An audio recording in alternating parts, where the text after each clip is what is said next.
start shit if you ain't ready to get hit. Well, allow me to drop some knowledge. We have to disagree. I saw the Sailor Moon outfit.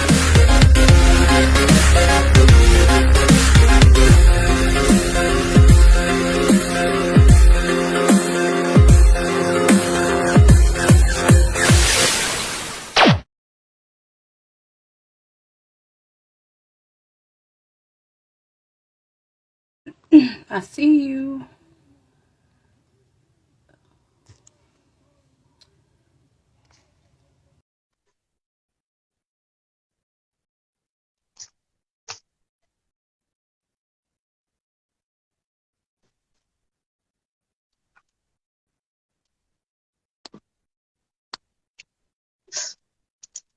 Making myself.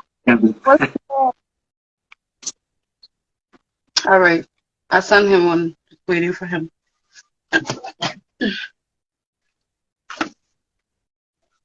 See, man, wait for my brother to get in here, man. Yeah. Oh, Yeah. there he is. What's good, my dogs? Ooh, what it do? Yeah, man. This is a new page, so I know I'm not gonna have like as many people looking right now. But Got like 3K followers though. You got mad followers. Look, the view is going up already. Okay. Yo, that's because they see you guys. Like we gotta get in on this. stop. Let me give it a minute. So, like, what's the rules? Like, is this PG-13? Is this for grown folks only? Like, what we doing here? A lot of people often ask, which you know, I don't remember. people who know, nah, I don't really know how they don't know, but BMF, the BMF and BMF God stands for bad motherfucker, right? Okay. That's my idol, Stone Cold Steve Austin. So it's definitely ancestor stage. So speak to me. I got a lot of shit to get off my chest. I know now I do too. So, you know what I mean? Like, That's what's up. You know? Here, so let's just get started. What's going on, my BMF army? And to all those who join us today for the first time, welcome to the BMF stage. Bring your questions, bring your thoughts, you already know, respectfully, and let's have a good time. Just write your questions below. Paid in full will answer you live. So tonight, I'm interviewing pro wrestlers, the flyest in the room, Fly Knee Noriega. I said that right? Fly 9. Fly 9, I'm sorry. No, you There good. we go. It's all good. Fly 9 Noriega, along with the man of 1,000 locks, Edric Cash. And this is Paid in Full, guys. Hey. Well, thanks for being here. Make it time for us. What up, y'all? So, Fly Knee was born in Meriden, Connecticut. Right? He's 1 year active on shows. He's been training since he was 15. Damn, you've been in it for a minute. Okay. He made his debut pro wrestling in Holyoke, Massachusetts, for a tribute show for his homie Jim Anderson. And Edric Cash has made his pro wrestling debut in Waterbury, Connecticut. That was for 2TW. He's been working and training for about 2 years, and he's straight out of Hartford, Connecticut. Yeah. Let's go, baby. How y'all doing? Shit, we live. How y'all doing? We live action right Y'all now. be I respect. I'm blessed. I'm honored to be here. You know? I hear that. Yo, real shit. Talk. Match Wrestling said Fly Knee the GOAT. I don't care what anyone say. Let's fix it right here. It's Fly 9. I'm sorry. Fly 9. I just had, you know what I mean? This your platform, but we, you know what I mean? Like, Hi. Can I just, you know, Nice. I got it. I got it. Fly nine, because you fly. Talk to him. All right. Respectfully. Guys, I'm gonna just start. I'm gonna throw it back real quick. I wanna know how COVID affected you guys during, you know, when it was going on. How did it affect you guys when it came to wrestling? Everybody has their story. Some people were like ultra busy still working, and some were I should take that first, Fly Nine. So like right before the pandemic hit, I started consistently started training. And then once like COVID hit, I took my time away. I stayed at home. I really tried to not be around anybody. And then that's when like the world started opening back up again. Is when like I went 100 at this whole entire like extravaganza. That's when I really see it. So right. COVID really Okay. put me on hold, but once everything started getting back to normal, I was on it. And now here we are. So when COVID started for me, life was like a roller coaster without getting into deep into details. Right. Really didn't know where my mind was, wasn't really focused. But I noticed like the peers around me, they started getting a little bit more independent. You know, a lot of people started their businesses and just started, you know, self-care, if you want to say. So Yeah. I could have made a decision of, you know, being in the streets. I got kids that's looking after me. I got kids that look up to me. So I knew that wasn't a decision. So the only thing on my mind was like, I had other aspects, but I haven't tried wrestling. Wrestling has been a thing that I love since a baby. So I seen like the world opening up.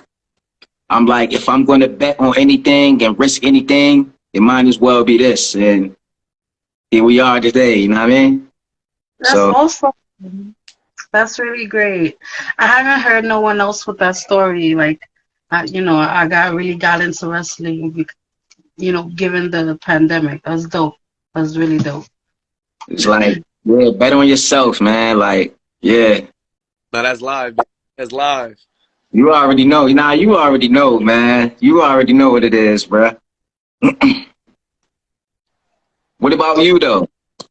How did COVID, like, what did COVID do for you? Like, I actually, I started my podcast and I started, you know, my art business and everything. So I definitely was one of the people that kept it creative.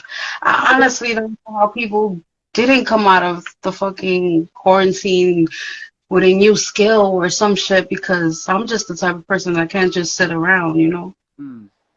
But I was definitely blessed by that, by using my talent. like, when you got people around you that grind, that's about the hustle and that grind, and you just sitting there, like, I don't see how you can't be motivated to get off your ass and make something happen. So I see your story is similar to mine and similar to Nice. Like, get off your ass and make something happen. You know what I mean? That's what Paid in Full is about. Allah. Exactly.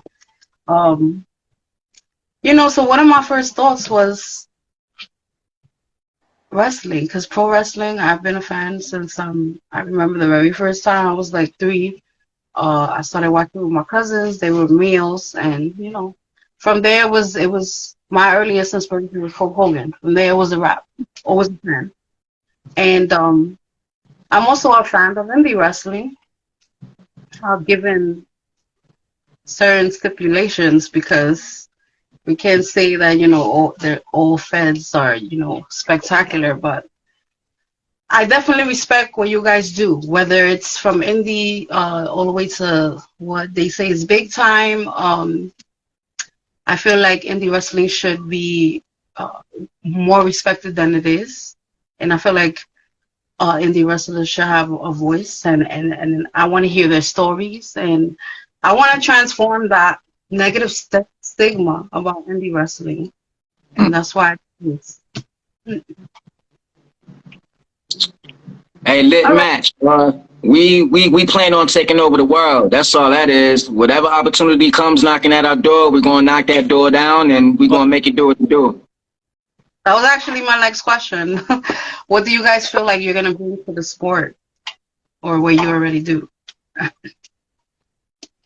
For us, we're just trying to flip the dynamic and be different than what's already tradition. You know what that means is like we're always just trying to keep the ball rolling and never get stagnant or complacent in our role.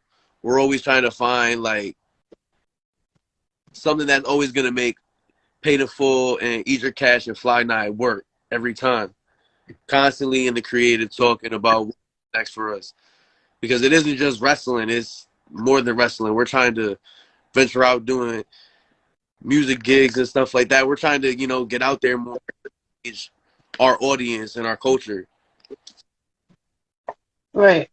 Okay. So I respect that. So again, I'm asking questions and it's for both of you to answer. So say how you feel about it. So me personally, like when we decided to make this union Paid in Full official, like I seen something bigger than wrestling, not taking away from it, because at the end of the day, this is what it's all about. But I didn't want to just be just a faction or just a group that's solely based on wrestling. Like our culture, everything we bring to wrestling is something relatable. I mean, that everybody can relate to in some type of way. So I would like to make Paid in Full a household name. You know what I mean? Like from the T-shirts. You know what I mean? Like, yo, them dudes, what they did last night was crazy. I ain't even expecting to be there. God damn, like how they get that? You know what I mean? Like put the mind to the muscle and then let's get it popping. That's it. And I know we got what it takes too. I know we can make it happen. So definitely keep that mindset. That's number one. And I have to say, you do have beautiful hair. Well, both of you, but them locks is tight. I love them. I appreciate that. I've been So who? years now. Sorry. Who were you guys' earliest inspirations in wrestling? Yo, E, you can take this one. This is you. Me? Hey, so off top, like if you know me, then you should already know who this is. But if not, my number one inspiration in wrestling, I have to say, is Owen Hart. Very underrated, but so appreciated when it comes to the art of wrestling, from his charisma to his in-ring performance. Like when you see me come out there, you'll see a little bit of home in me. Like I love him. That's my dog right there. Rest in peace, Owen. Yeah, and if you study, if you do the right thing and you study the greats, it definitely comes out in what you do. And I miss him. So sad, man. And you don't have one? I got two. So the first one that I got is Eddie Guerrero. And for me, my 6th birthday, this hit home to me because it was November 13th, 2005. I'm celebrating my birthday, and I see on the news Eddie Guerrero passed away. So for me, I love wrestling even more because then I would start watching the documentaries, and once you start watching one, you fall into the rabbit hole of watching documentaries, and you just want to learn more and more, and just that's how I've been constantly just watching wrestling all the time.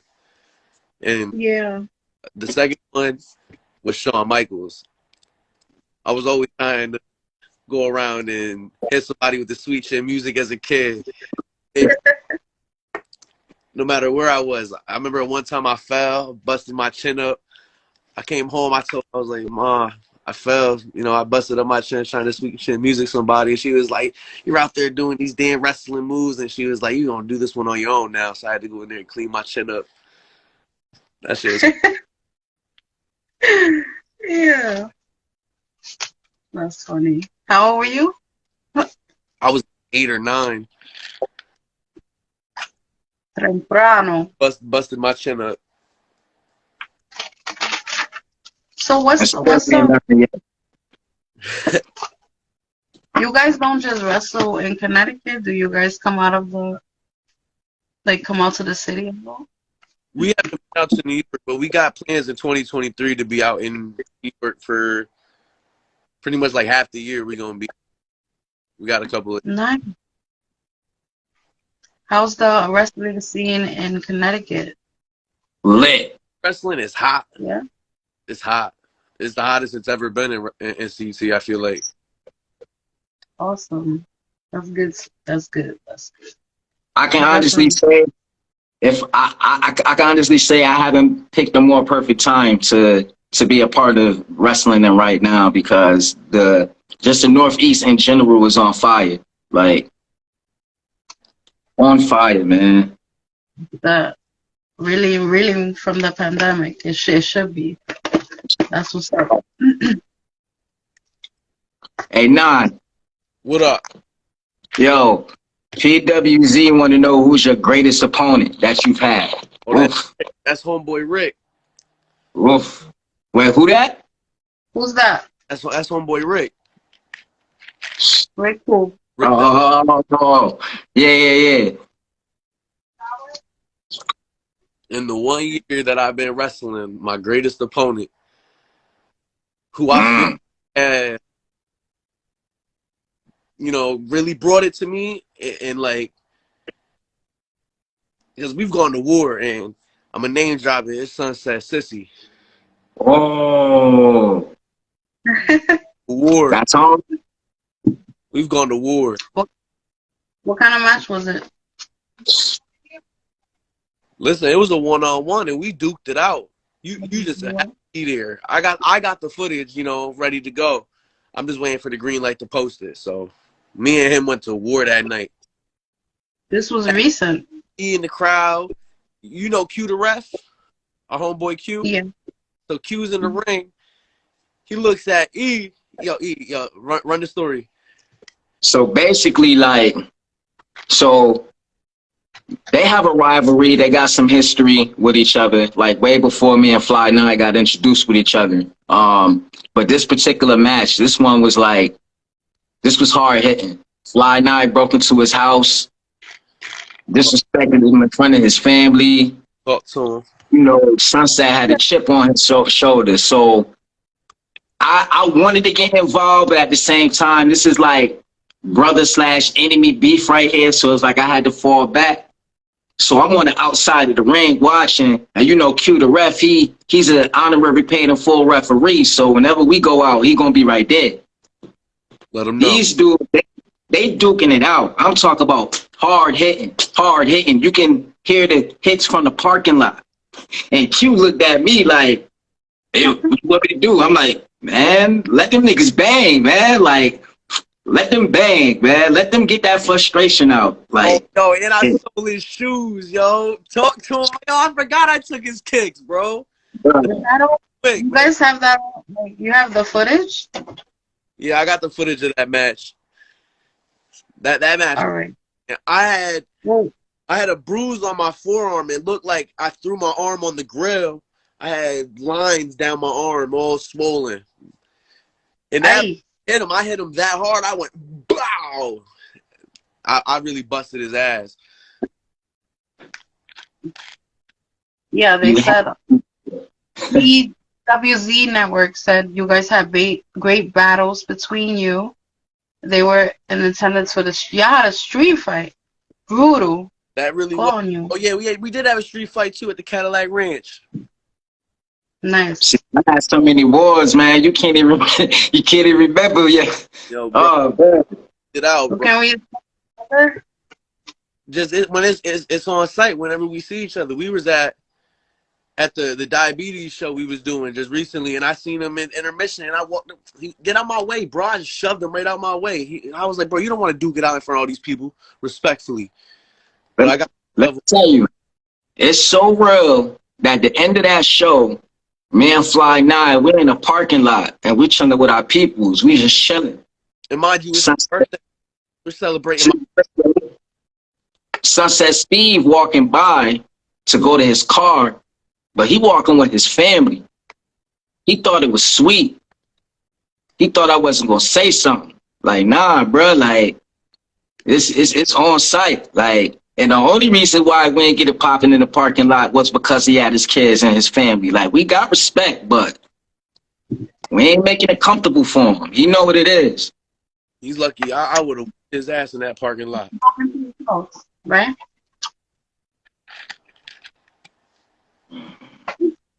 That kind of got me heated right now, bro. I ain't even gonna lie, yo. Listen, I stay sipping, bro. I stay overachieving, bro. So,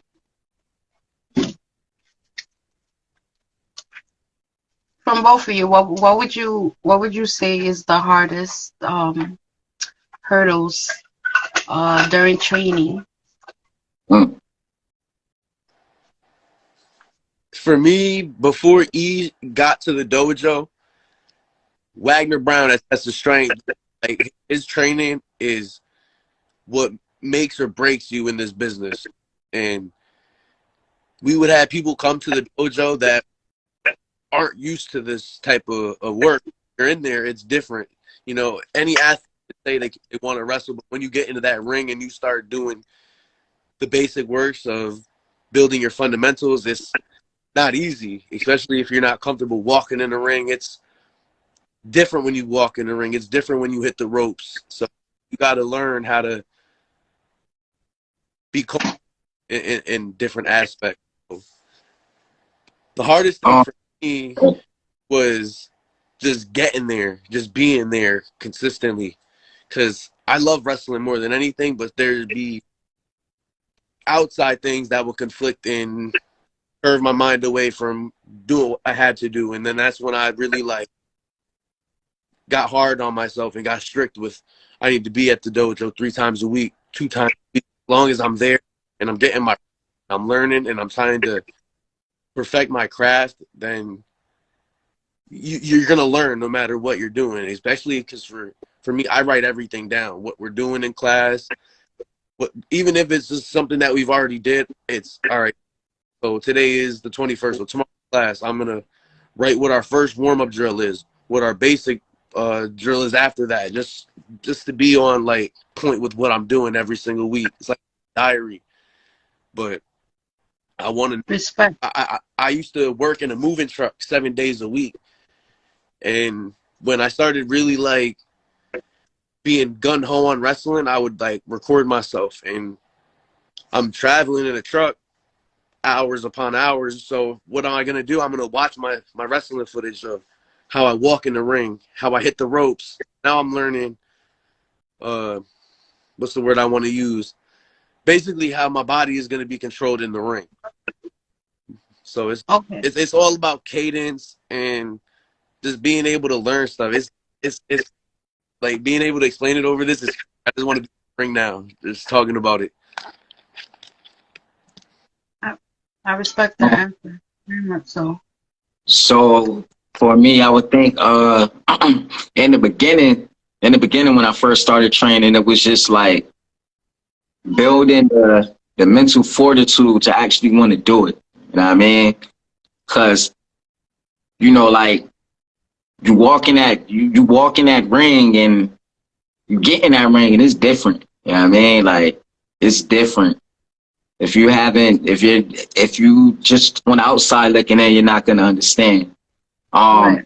What was important was having the balls to show up after the first day, then after the second day, then after the third day. You know what I mean? Showing up. Once I got that down packed, then it was consistency and just learning the basics. I mean, that's what I was taught. That was the most important thing, was consistency and basics. And until the end, that's always going to be important to me, because I know as long as I know the basics and how to move around in the ring, I'll always have a job. You know what I'm saying? So, and respectfully, to anybody that's watching, that's just watching because you know me and Fly 9, and you guys have no interest in what we do, but you just love what we do, understand, like, this is not a game, this is not a joke, and this can be over at any moment. You know what I mean? Like, for the people that we love and for our foes in this business, like, just respect what we do. That's all I can say. Like, just respect what we do. Like, and if you don't have a love for it, still just respect what we do. You know what I mean? Because it's not ballet. Talk to him. Yeah. Oh, yo, listen, man. Like, we being political. Like, I don't feel like I said a cuss word in like 15 minutes. What the fuck? Like, Say it. fuck, man. Hey, yo, what y'all doing out there, man? Hold up. Yo, Rick. He asked you a question, Holmes, yeah. Scroll up, Holmes. Say the question. Also, Rick said, how has your career changed since teaming up with Edric? For me, I feel like... Wait. Before you answer that, how did this union happen? So, we had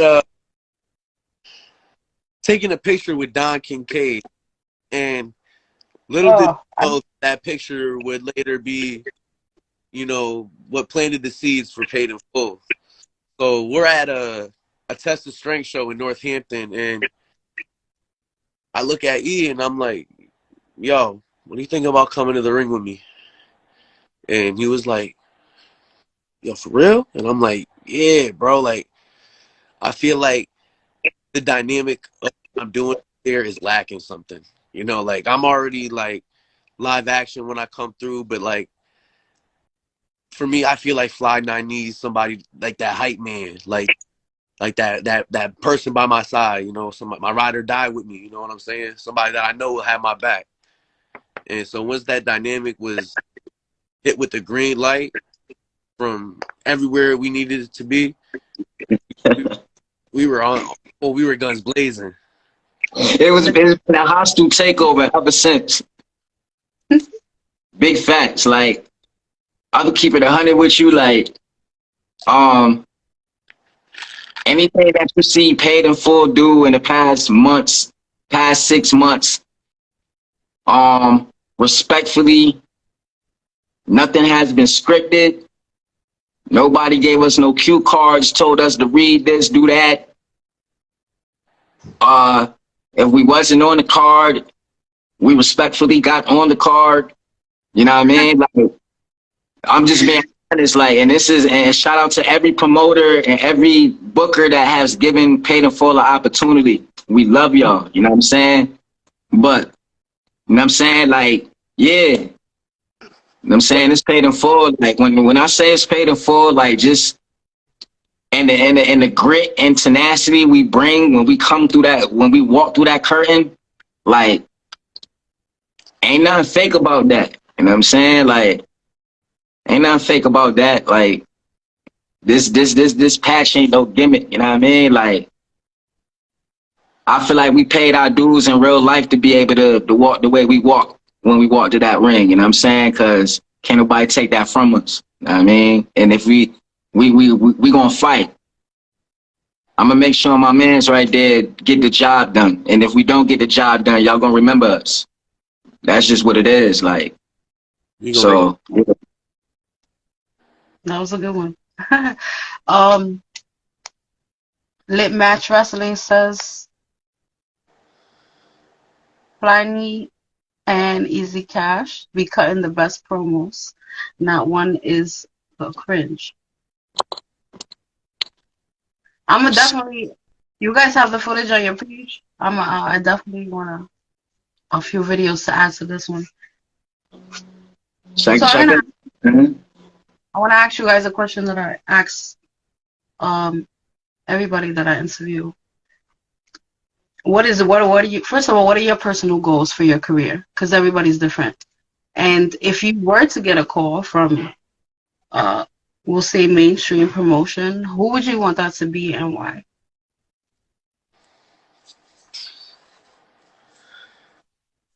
For me, I never really like envisioned myself working for like WWE, but like that's what But for me, I just want to be able to be comfortable doing this every single, every single week, weekend and week. I want to do wrestling full time. So if I can do that with a mainstream, it could be either one. I'm not picky. I'm there to get the job done. I'm there to put myself over, make a name for myself, a legacy for myself. I'm not trying to do this for no reason. At the end of the day, I'm doing this for that kid that was my age when I first started watching wrestling, that didn't have that role model, that, was lost. I want to be able to, help the kids live out their dreams. Because when I was told I couldn't do this, I went out there and I damn well did it. So. And you did it your way. Absolutely. Absolutely. So, man, listen here, man. I remember when I first fell in love with wrestling. I remember when I was a kid and wrestling was all I ever wanted to do. I remember when people used to ask me what I wanted to be when I grew up, and I told them I wanted to be a wrestler, and I either got scoffed or I got laughed at. You know what I'm saying? And now I think about it, I'm doing that shit. I mean, I'm doing that shit. Like, I can honestly say no matter what I set my mind to, a good 95% of the time, I made that shit pop off. So when it comes to me and my own personal goals, I got family that has fought in every single war, from civil all the way up till now, right? I got family that have tried to play sports or have played sports, attempted to go pro, and didn't quite make it. I got family right now that's younger than me in their teenage years that's prospects and going to the NFL, NBA, right? I have not one family member that have ever aspired to be a professional wrestler. So I'm going to be the first on my father's side and on my mother's side to be the first world champion when it comes to professional wrestling. That's going to be me before anybody else, whether it be tag, whatever, intercontinental, whatever, TV. I'm going to be the first professional wrestler in my family to have a strap around his waist. You know what I'm saying? That's the goal for me. So when I'm no longer here, when they speak about me, before they say anything negative, at least he a world champion, no? Big facts. Let them know. And that's it. I can feel the power. Nah, real shit. Cause like I done been I've been through too much. Like, so it's no turning back now. Like, and I got my mans right here too. So like, I apologize because you about to make them come down too. Don't do that. No, I'm passionate about this, man. Like, I feel you're passionate. I respect it. Nah, big fact, man. Listen, you can't passion from shining right now, man.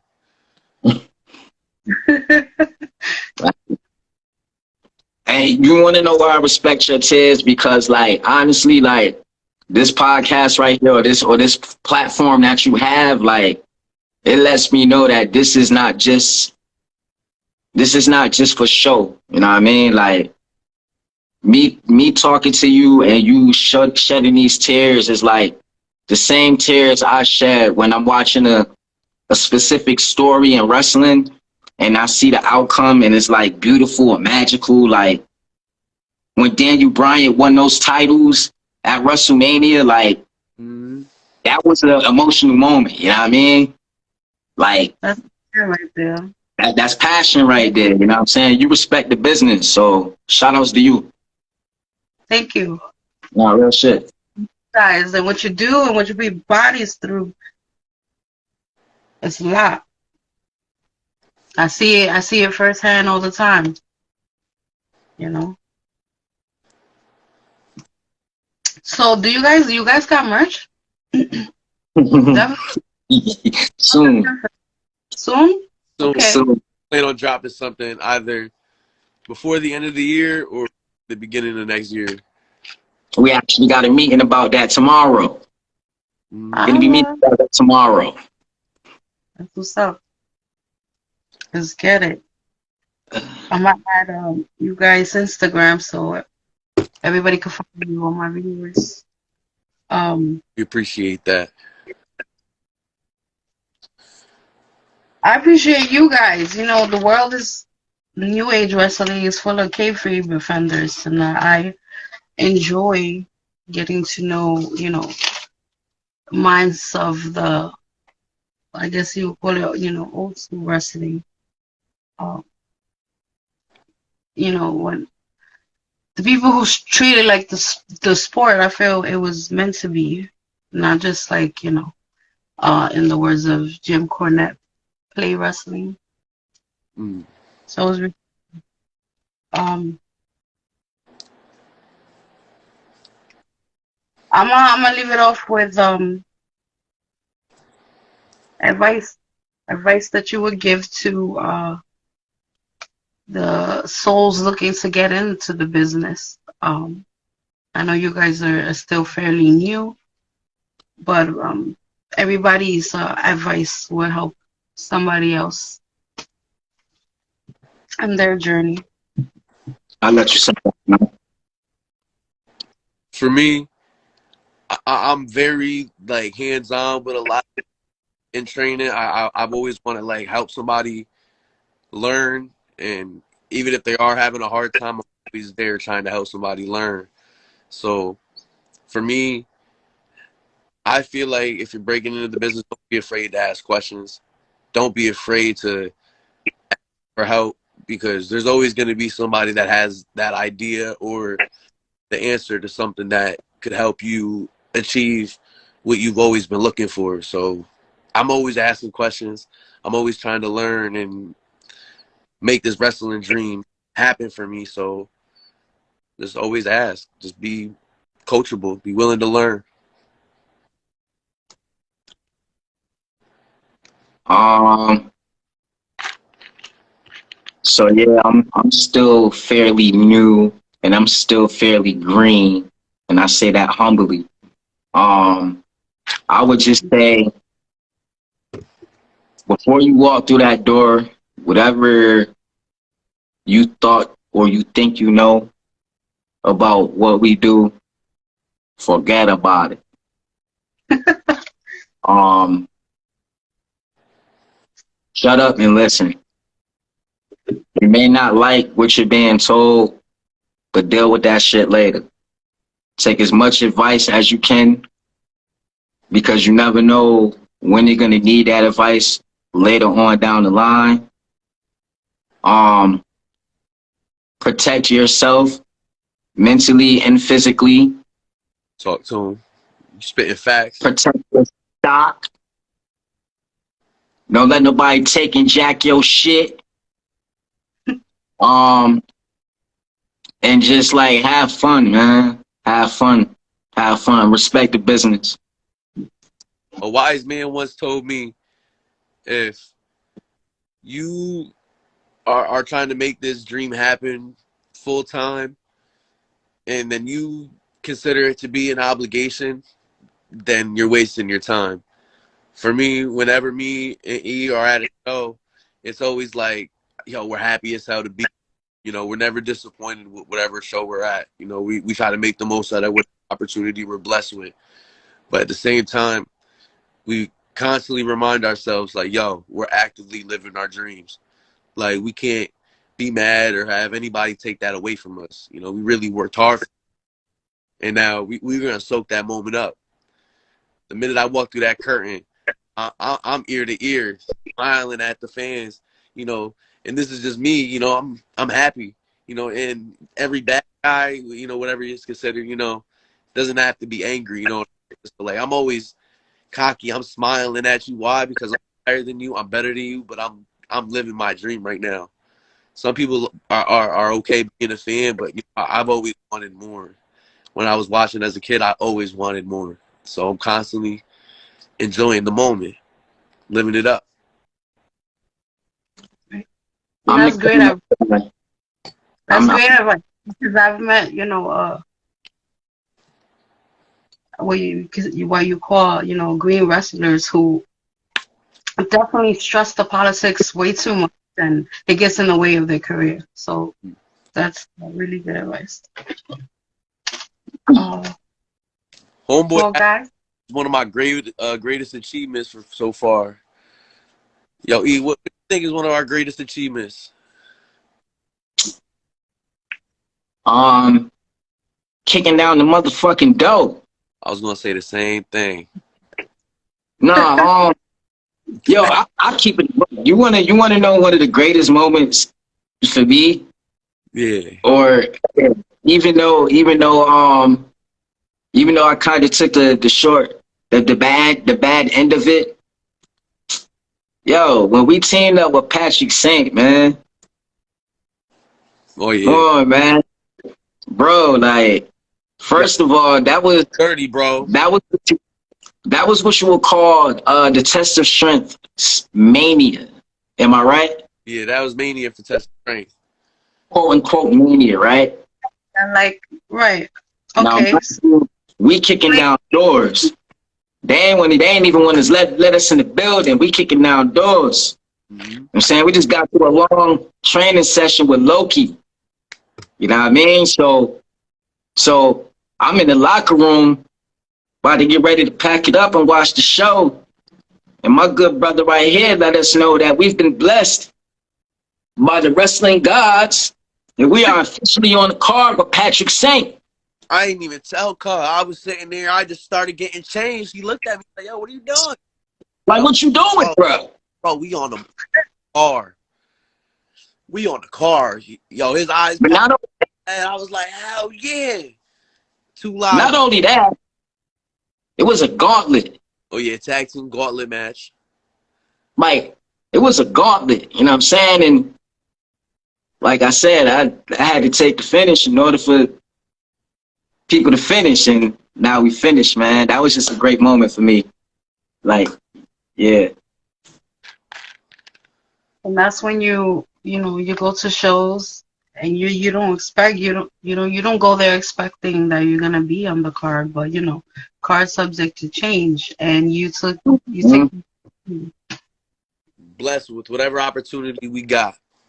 Mm-hmm. Shout out to the powers that be at Test of Strength that made that happen. Talk to him. That bag was very generous that day. To those that think it ain't no money in wrestling. PWC said 2 of the greatest dudes I got to know in the business are these 2 right here. Yo, shout out to my boy Rick. Yo, that's my homie right there. No, real shit. Shout out to you, Rick, man. See you soon, bro. Network. That's my homie right there, bro. Hey, I want to shout out the lovely butterflies and stuff in my background. Like, wrestlers need love too. Guys, thanks for being here today. This was really enlightening. For those that don't catch it live, or when it appears, when I put it on YouTube, I'll add footage. That way, you can be seen in action. Okay. Perfect. You guys have a YouTube? Yeah, it's Fly9 Noriega on YouTube. You'll find it. No, that's what we're working on for right now. Hi, guys. Again, thanks for being here. Maybe I want to see you guys in New York in the future. Absolutely. Doing those mindsets, it's gonna get you far. And take care. Thanks, guys, for watching. Subscribe to BMF Goddess on YouTube. May the force be with you. Good night. Godspeed.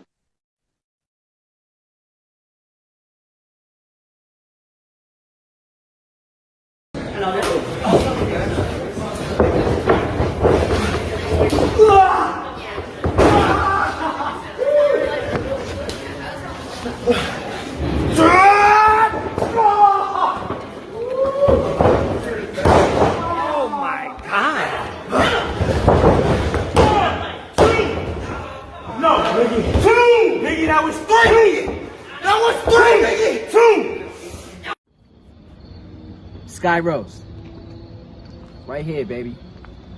So you want to talk to Fly 9, huh? Nah, y'all talking 2 days. You dealing with me right now. I heard what you had to say in your promo about us being docile, not giving you the proper respect you feel you deserve. It's not needed. We already know who you are. We already know your accomplishments. It's different now. It's our time. We did training day once, we're gonna do it again. Got our boy Red Sawyer with us. Oh, you already know that's a bad man. Talk to him, cousin. Bad man. The thing about it is that you got my boy mad. I don't really want to talk. So we'll see you on Sunday. Bring that same energy, because we definitely got ours.